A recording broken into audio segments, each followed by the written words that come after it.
All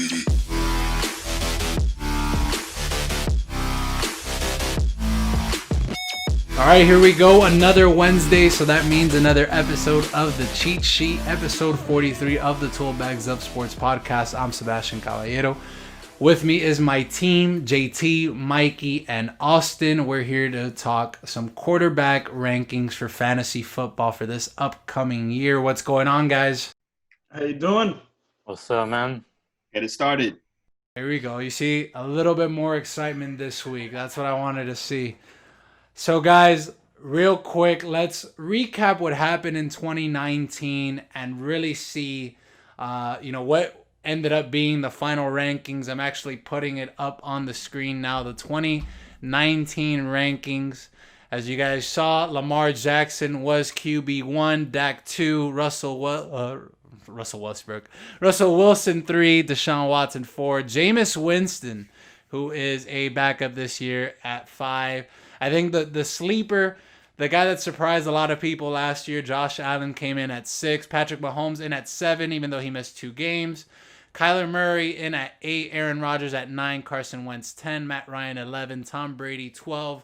Jared Goff 13. Jimmy Garoppolo 14. Kirk Cousins, good old Kirk, 15. Derek Carr 16. Derek Carr, for whatever reason, always lands inside the top 20 for whatever reason.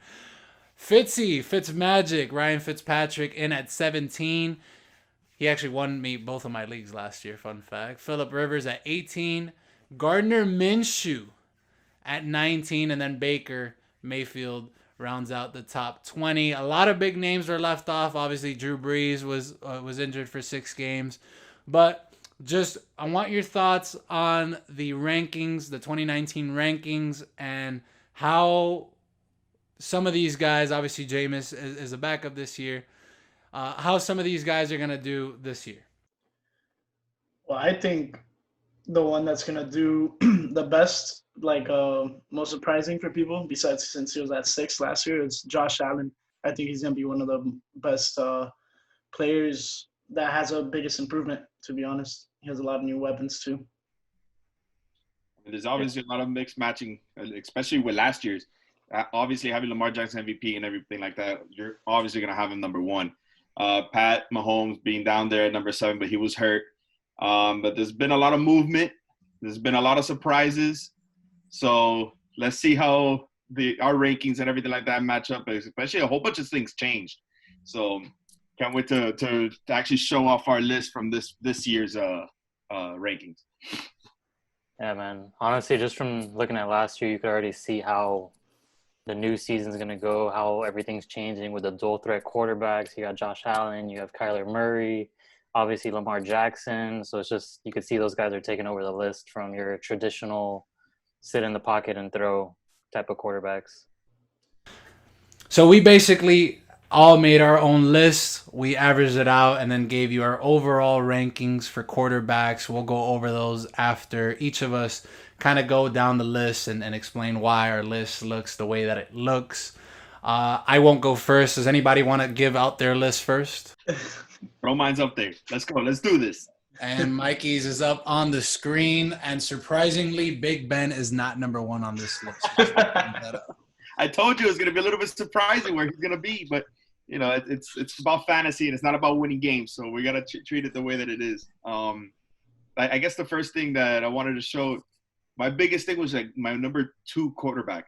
It was really hard to pick between Russell Wilson and Lamar Jackson.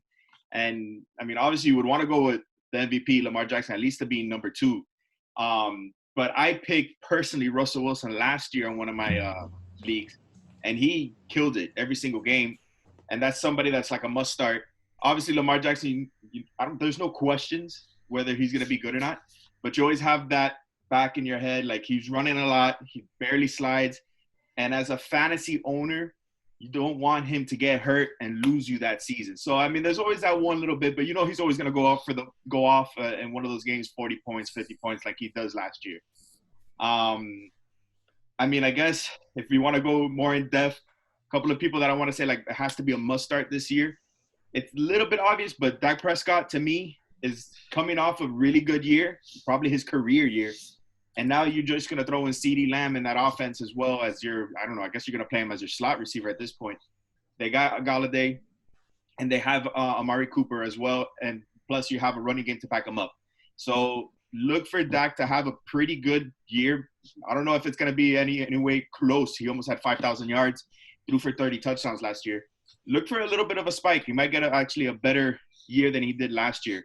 Some sleepers to take away. I know Sebastian told us to get one person, but I couldn't resist. I wanted to get two. So my first one's going to be Kyler Murray. Obviously, as a rookie year, he had a hell of a year. It's a pretty solid season. He had 3,700 yards, 20 touchdowns. This year, you're going to throw in D-Hop into the mix, and that's going to help him out tremendously. Now he has that number one on top of the fact that you have Mr. Reliable and Larry Fitzgerald on the other side. And then my other sleeper is going to be Drew Lock. I know we talked about it in our text messages, and I was thinking about that even before, but then you guys just convinced me, and I threw him in there as a sleeper as well. I was taking a look at his stats, and he had five games. He had 1,000 yards. His completion percentage was actually 64%, and he threw for 7 touchdowns and 3 interceptions. That's only in 5 games last year, and I I dug deep, and I saw a whole bunch of little interviews from his teammates. I'm sorry, they were saying that they love how I guess he took the team and he actually became the leader of that offense. So look for them, especially with Jerry Jeudy, to actually kill it this year. And I think Drew Luck is going to be pretty good this year. One person that I think that you guys should stay away from is going to be Dwayne Haskins. I don't even like him to be on your team at all. I mean, he played actually 4 more games than Drew Lock. He threw for 1,300 yards. He had a 58% completion percentage. He had 7 touchdowns and 7 interceptions. And also, I mean, I know not to take or give him an excuse. I know his offensive line wasn't the best, but he was sacked 29 times in 9 games. So that rookie year for Haskins was hard for him, but I think you should still stay away from it from a fantasy standpoint. Yeah, man, I'll go next. So I got number 1, Lamar Jackson, actually. Just because like I said, you're seeing everything change to dual threat, and that is the figure of dual threat quarterback. I mean, this guy can do it on the ground. This guy can do it in the air. He literally had 662 more rushing yards than the next quarterback. And we all know in fantasy, those 662, those are pretty big yards when they aren't through the air. I had Patty Mahomes at second. To me, I put him at second. I wanted to put him 1, but the thing is, from here on out, honestly, till he gets older, I think he's going to be in that Tom Brady area, as in you never can doubt him year by year. That guy's always going to have a decent year. He's always going to be reliable. He's always going to put up the points for you no matter what. His team he has the cheat on the outside. They got a good running game now. The only downfall that I can see for him is that they're going to be up by a lot in certain games. So they might go to the run game early, like their end of third and fourth quarter. So that might take away from things that he can do stat-wise. But yeah, man, just to keep going. I actually had Dak at 5. I think he's going to have a good year. Like you said, CeeDee Lamb's coming into the mix, so they got a little bit more offense on that. But I just don't trust the Cowboys. I don't know why. They just always seem to find a way to disappoint everyone, especially in fantasy. I don't think I have to tell Sebastian about Amari Cooper. But yeah, Kyler Murray, I think is going to have a breakout year. That offense with Hopkins, you got Christian Kirk there too. He's solid. And then of course, D-Hop comes into the mix now. But Kenyon Drake as well. So that's just a couple of weapons that he has. On top of that, he has the legs. And I just think with that extra year, he's going to figure it out. Because you saw towards the end of the year, he started throwing a little bit more interceptions, but I think he'll figure it out, figure out the defenses, how to read the defenses, and figure out from that. My QB to start, obviously, I don't want to say anything like the Patty Mahomes and stuff, but I think the one quarterback that if you draft, you have to start no matter where you get him is Josh Allen. That guy's year he's gonna pop off this year. He had a very good year last year, and who was his number 1 wide receiver? John Brown. Who was his number 2? Cole Beasley. Come on, that guy literally went with nothing. And look at the season that he had. This year he has Stephon Diggs, he has John Brown. All right, and then his third receiver is Cole Beasley at the moment, but I'm telling you right now, they have a wide receiver, Gabriel Davis from UCF. That guy's legit. If you saw him in the UCF offense, Josh Allen kind of has the style of Mackenzie Milton that he can run. He has a cannon for an arm, and Gabriel Davis thrives. And he's, of course, he's not going to be the number one on the Bills, so he's always going to get that second, third cornerback whenever he's on the field. And I think Josh Allen can definitely find a good matchup with that. So those weapons are definitely real good. And Singletary isn't bad either. If you look at Singletary, his numbers were actually pretty good last year when you look at averages. Can you tell that he's a UCF student right there? Yeah, got it right. Go Knights, baby. Charge on. QB to stay away from, I actually have Aaron Rodgers. All right. So I'm saying Aaron Rodgers as much as I don't want to say that. You got to take everything it's in consideration. I got you guys right now. So last year, he had 10 weeks with less than 15 points. Those aren't Aaron Rodgers numbers at all. We all know that from the years past. He only had 3 weeks over 20 points. All right, and he does have Aaron Jones. He does have Devontae Adams. Those are beasts. Who's the second wide receiver? In my notes, I have here Devin Funchess. But a couple hours ago, he just opted out for the season. So now he's not going to have anybody. So Geronimo! Mr. Unreliable, bro. Fucking Geronimo Allison, bro. He killed me one year, bro. Killed me one year. Fucking, he's the number 2 wideout today. Or no, actually, he was the number 1 because Adams was missing time. Motherfucker goes and gets hurt on like the second play of the game, bro. What a piece of shit, bro. Go ahead, man. So, go ahead. Now, I'll just tell you guys my sleeper right here. I know Sebastian won't agree with me since he was out of his top 20, but my sleeper is Cam Newton. I'm sorry, if this guy's in the draft, I'm taking him because you cannot tell me that with the Patriots offense that they've made crappy quarterbacks look good. Bill Belichick is a genius when it comes to that, and he's been wanting a dual threat quarterback, and now he has one in Cam. This guy, he's getting paid less. Cam was getting paid less than Matt Barkley, Nathan Peterman, and Chase Daniel, just to say some names. He took the minimum that he could for the year. So, of course, I'm big on contract years, and this guy is going to pop off this year. You're hearing it now. If Cam Newton is there for you, take him. There's no way he doesn't have a good season this year. I can't see that. All right. So for my list, obviously, like many of us, Lamar Jackson is at number 1, and that's to state the obvious MVP. Just phenomenal player, and like nothing like we haven't seen before until like we saw Vic in the past. But that's nothing like the same. Next is Russell Wilson, Patrick Mahomes, Deshaun Watson, Carson Wentz, Tom Brady, Drew Brees, and you might be surprised here, JT, but Aaron Rodgers. And then also got Kyler Murray with obviously the addition of DeAndre Hopkins. That's going to be insane for him. Josh Allen right behind them at 10. Matthew Stafford, Matt Ryan, Dak Prescott, Jimmy Garoppolo, Cam Newton at 15, Baker Mayfield, Kirk Cousins. This one's for you, Mikey. Big Ben. There you go. Phillip Rivers, and then lastly, Drew Lock.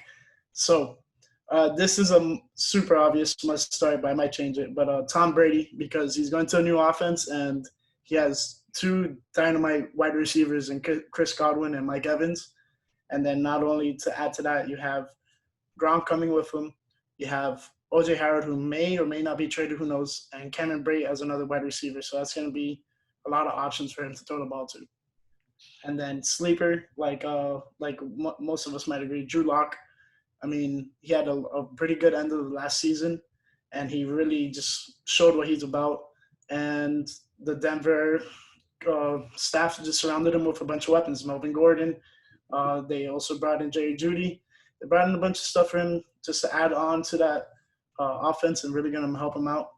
And then to avoid, I got to say, Ryan Fitzpatrick, my guy, because who knows when Tua is going to start, or even maybe Josh Rosen, who knows. It's a very uncertain time here in Miami for the quarterback situation. Even though I love Fitzy, I don't know if he's going to be a fantasy football number 17 at the year like he was last year. How dare you insult Fitzmagic? I swear to God, I won both of my leagues last year because of Fitzpatrick. He went off. In the last couple of games, you started to kill it. Yeah, man. No, he got me close to 40 points, I'm pretty sure, and pretty much sealed the deal for me in both of my leagues. Um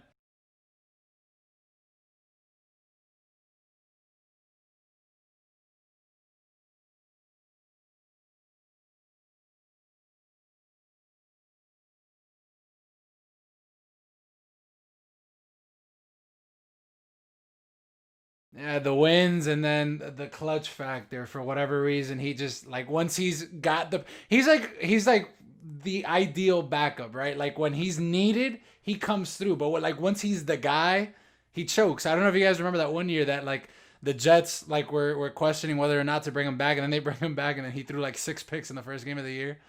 Bro, Hey, let me tell you, he was the Dolphins' leading rusher last year. That's all I can tell you. Oh, man, you was. Fitzy, man, Fitzy. Damn, I forgot about that. Yeah, I'll go through my list real quick. So here's what I got. I got Patty Mahomes going number one. The man just got paid, and I think that if he didn't miss those 2 games, he would have definitely been top two. I know Lamar had a pretty spectacular year, especially with the rushing yards. So he would have definitely been top two. I think he's going to be number one there this year. Russell Wilson at 2. I think the fact that Tyler Lockett and DK Metcalf and are obviously back, and I think that towards the end of the year he got that connection with DK. I expect a big year from DK Metcalf this year, and Russell Wilson. I expect a big year from him as well. Dak at number 3. Remember, these are fantasy football rankings, not necessarily where they rank as actual quarterbacks. I feel that he has way too many weapons. And the fact that he has Mike McCarthy there as his head coach now, he loves to throw the ball. That's all he does. He's going to put up some big numbers with the Cowboys. And with that defense and how horrible that defense is, expect the Cowboys to be in some shootouts this year. I expect a big year from Dak Prescott. Don't be surprised if he actually ends up at number 1. But Dak Prescott definitely up there at 3. At number 4, I don't know why he gets overlooked so much. Matt Stafford. He was a top 5 quarterback before he got hurt last year. He's got all the weapons in the world. And I think the addition of DeAndre Swift this year with the Lions, he's going to have a little bit of a running game that's going to help him out tremendously. You can even make the argument that right now he's the best quarterback in that division, as weird as that is to say, Matt Stafford. He's so good. But I think that the Lions have just been so bad that he gets overlooked a lot. If he stays healthy, I could see a big year with him. He's got Kenny Golladay. He's got Marvin Jones. Those are 2 really good receivers. I think he's got the weapons. You got TJ Hawkinson, who's a very, very, very high recruited or regarded tight end coming out of college. And you saw it a little bit last year before Stafford got hurt. He definitely popped. Kyler Murray to round off the top 5. Kyler, I expect a huge year from him. Like you guys said, he's got all the weapons. They just added DeAndre Hopkins. He's already got Christian Kirk. He's got Larry Fitzgerald as his number 3 receiver, and Kenyon Drake spiked his numbers last year. You saw the difference in his game. He ended up being a top 10 quarterback as a rookie. I expect him to only get better from here. You got to remember, he didn't play quarterback for a while, and then he played for the first time at Oklahoma, played for a year, won the Heisman Trophy, became the number 1 overall pick, and then last year was his second year playing quarterback, like a continuous year playing quarterback. So I expect nothing but like excellence from Kyler Murray. The last one that I'm going to talk about is Lamar Jackson. Well, out of the top guys, Lamar Jackson, I have him at 6. Mikey, you mentioned it. The risk factor, the injury factor there from Lamar comes into play. I'm not projecting an injury, but you have to take those into account. Number 1. Number 2, very unlikely. It very rarely happens that you have the same number 1 quarterback in back-to-back years. I think I maybe have him a little bit too low, but I just see the guys in front of him having bigger years. Brady 7, Breeze 8. Although Breeze I'm not really sold on. But again, he is Drew Brees, and it is what it is at that point. Deshaun Watson, I also think I have a little bit too high, especially with the losses of DeAndre Hopkins. Matty Ice always seems to make his way into the top 10 at 10. Drew Lock, that's the next guy I'm going to talk about. Drew Lock. has all the weapons in the world. They drafted 2 wide receivers in the draft this year. That was their first 2 picks. He's got probably a Pro Bowl tight end in Noah Fant. He took off once Drew Lock started playing, and then they got Cortland Sutton. They added Melvin Gordon to their game. They still have Philip Lindsay, who's a solid running back. And with Denver's defense, like Denver's gonna have a really good year. I see big things happening for Drew Lock, Carson Wentz, Kirk Cousins, Aaron Rodgers. I'm with you guys. I little indecisive with Aaron Rodgers. That's why I have him there at 14. Josh Allen. I do expect him to have a big year, but I still need to see him perform against good defenses. That's one thing that we didn't see last year. He had a stretch where he just went off for 20 points for like 8 straight weeks. But once he got to that back end of that schedule with the Ravens and with the Steelers, he kind of slowed down a little bit there. Jared Goff, 16. I expect the Rams to be the 4th place team in that division, believe it or not. But last year he had an off year, still threw for 4,500 yards. And I expect him to have be a little bit better with the turnovers. Big Ben, out of respect for Mike, is why I put him inside my top 20. But that would be probably my one guy that I'm looking to avoid, believe it or not. Jimmy G at 18. He's not too far behind from Big Ben. Baker Mayfield, I gotta see it. He's set up for success. I think they hit it on the head there with that hire with Kevin Stefanski, offensive coordinator from the Vikings. But I gotta see it. And at 20, Joe Burrow. The only reason why I have Joe Burrow here, the Bengals are going to be terrible again. They're going to be playing from behind. They did upgrade their offensive line just a little bit, so he'll have a little bit more protection. I think you're going to see Joe Mixon have a little bit of a better year, especially to start it off. And he's got the weapons. AJ Green's supposed to come back. He's still got Tyler Boyd, and they added T. Higgins from Clemson. I think that the fact that he's going to be playing from behind a lot, it means he's going to be throwing the ball a lot. And Zach Taylor's an offensive-minded coach. I could see him having a decent year for being a rookie. I could see him end up somewhere around Kyler Murray, the Kyler Murray range right there.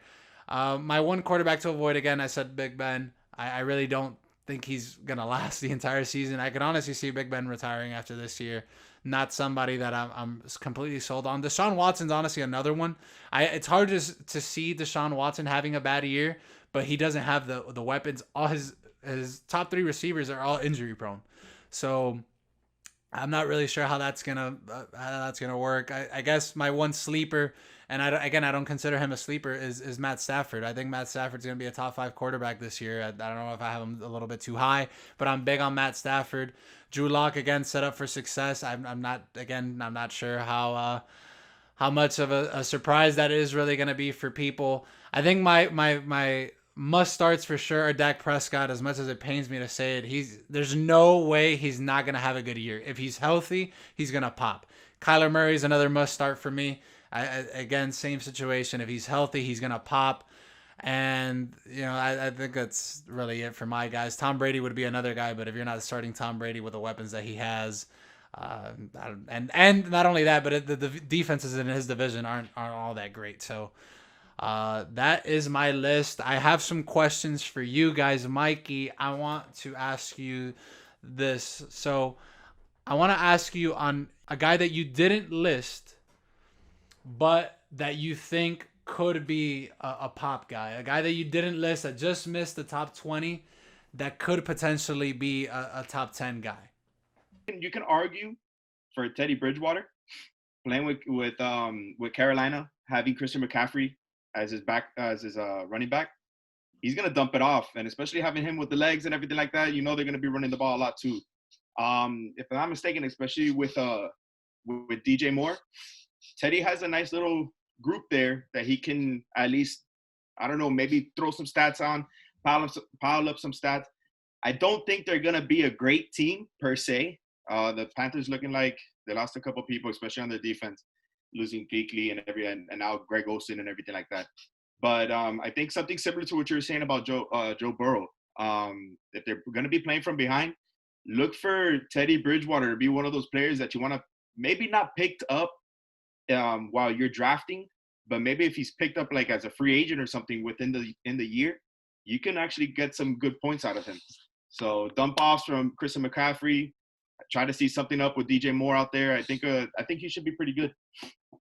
JT, I got another one for you. So a guy that you listed, but that you yourself wouldn't draft? Honestly, I'd probably go with Baker. I'd stay away from that. I think it's going to be a make or break year for him, but I just don't. I can see him being reckless. That Jameis approach, that you just fling it to the receivers you got. He had 22 touchdowns last year, but he had 21 interceptions. And with the offense he has, he should ball out, but there's just no way I'm drafting him. If someone takes him, that's great.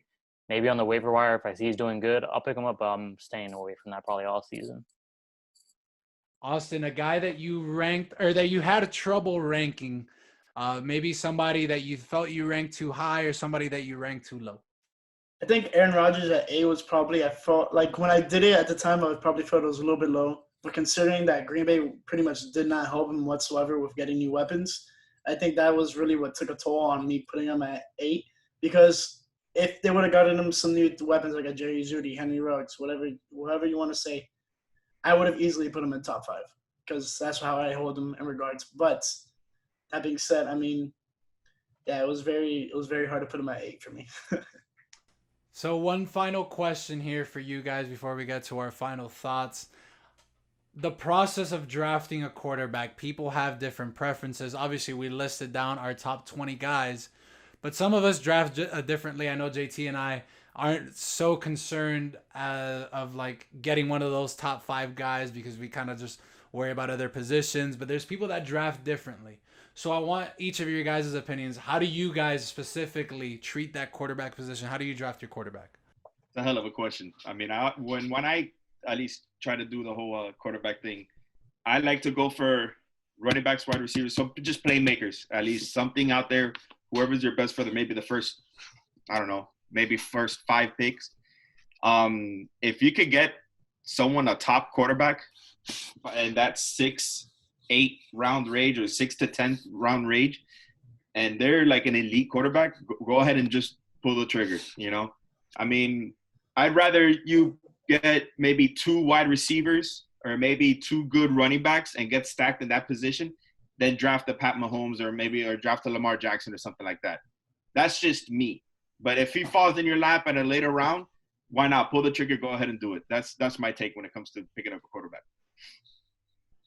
Yeah, I totally agree with Mikey on that. I mean, when one of the drafts I had last year, people were taking like Lamar in the first round and like Pat Mahomes in the first round, which I thought was insane because usually I would wait the earliest possible is like 3rd round maybe to pick a QB because like Mikey said, you want to stack it up with those backs like Christian McCaffrey was going to get a bunch of receptions and especially in a PPR league, you know.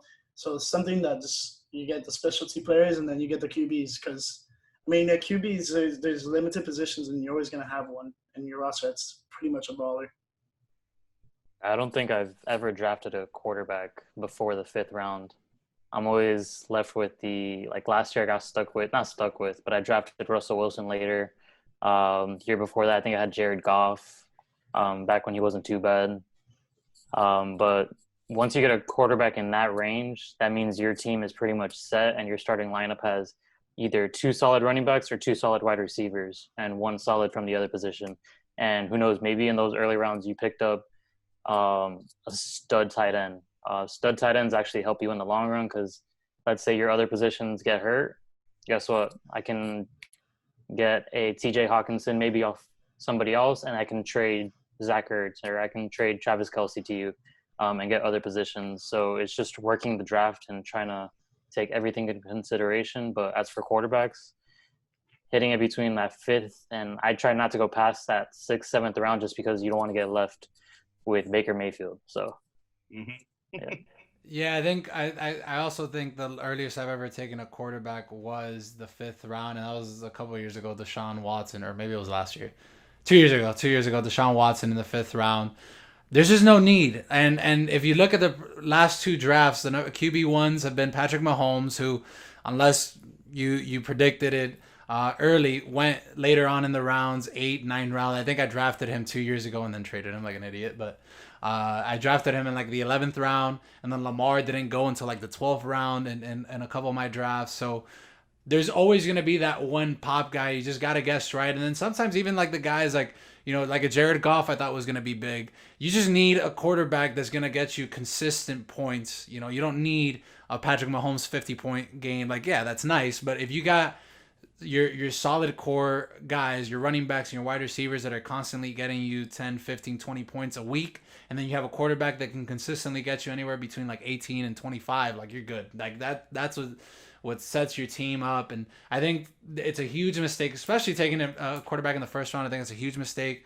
And I also think that, reaching for a quarterback before filling in some other positions, like JT mentioned, the tight end position comes at a premium. There's only a handful of guys that can actually produce for you guys at those positions. And really, like, there's only a handful of running backs that can really produce on a consistent basis. So it's probably better just to go out and reach for those positions. Let the quarterbacks fall. If you really are indecisive, if you're like you're gonna reach for a wide receiver or a running back, that's when maybe you go and go ahead and get yourself a Drew Brees, get yourself a Russell Wilson if they're available, and go from there. But final thoughts, guys. We have about 1.5 minutes. I just can't wait till we finally get our own draft and my exact rankings just get blown up in my face and I don't get anybody that I actually wanted, and that's how fantasy is. I just can't wait till we get started and we go down our list, because I'm excited to do our running backs and wide receivers now. Yeah, I just can't wait to take Big Ben in front of Mike in the last round. I'll drop him the week after, but just take him right before Mike. As long as I can pick him up in the waiver wire, then we're good. As long as he doesn't go undrafted. Yeah. Don't do my boy Ben like that, man. Yeah, just like you said, Seabass, I mean, you can never go wrong with Drew Brees. That's one of the most reliable guys I've had until last season when he got hurt. So. Yeah, just real quick final thoughts. You guys saw the 2019 rankings. I'm going to put them up again. That is the list. I'm sure before the season, that's not what we would have predicted. I'm sure the final list will look completely different due to injuries and things like that. So, but this is our final rankings. This is what we highly predict. This is what we think is going to be the result of this year. Guys, thanks for joining me. See you next week. Later. So as we go ahead and wrap up this week, again, I'm putting up our overall rankings, basically the average score that every quarterback got, and then we ranked them from highest to lowest. This is it. This is our list. Chances are we're probably not going to be 100% accurate, but I think this is a pretty solid list. I would like to know your thoughts on it. Please, please, please go ahead, comment below this video. Comment below this episode if you're listening to us on Apple Podcasts, on iHeart, on Spotify, wherever. Leave your comments. I want to know what your guys' thoughts are. Go ahead and send us your list. I would love to see what the public opinion is on our list and what your thoughts are on each quarterback. Really interested to see in that. I'm so excited, man. We've been talking about this all week. We're super excited. I think Mikey mentioned it. Talking about running back rankings and then wide receiver rankings, and we're doing tight ends, defense, and kickers all on the same day. A lot of exciting stuff coming right now. This is the best, the #1 fantasy football show. We're going to do everything for you. We're going to make sure that you win your fantasy football league. Real quick, I want to take a couple of seconds to talk about Thrive Fantasy app, since you guys are all lovers of fantasy football. As of last week, the Tool Bags Up Sports podcast became an official affiliate of the Thrive Fantasy app. For those of you guys that play FanDuel, DraftKings, this is the app for you. Don't waste time, guys. Download the app right now on your mobile device. Visit their website, create an account, and when you create the account, sign up using my promo code, which is TOOL. TOOL. That's my code, TOOL. What do you get with that code? I'm going to give you guys an instant $20 to add to your account. So $20 added to whatever amount you already started with. It's got to be a minimum of a $20 account though. Okay, so if you start with a minimum of $20, I'm going to give you an extra $20 on top of that. If you start with $100, I'm going to give you an extra $20 on top of that. Free $20 for you to get started, for you to succeed. Go ahead, use our code once again, TOOL, TOOL. And since I'm in such a giving mood, by signing up, not only will you get your 20 instant bucks. You will also be automatically registered to win a free Tool Bags Up t-shirt. That's right, a free Tool Bags Up t-shirt. You don't have to do anything other than just send me a screenshot of you creating your account using my code TOOL, TOOL, and once again, you'll get the 20 instant bucks and you'll automatically be registered for a free Tool Bags Up t-shirt. That's all for this one. As always, don't forget to like and subscribe to all of our platforms: YouTube, Apple Podcasts, Spotify, iHeart. Subscribe, like, share. Until next time, I'm signing off.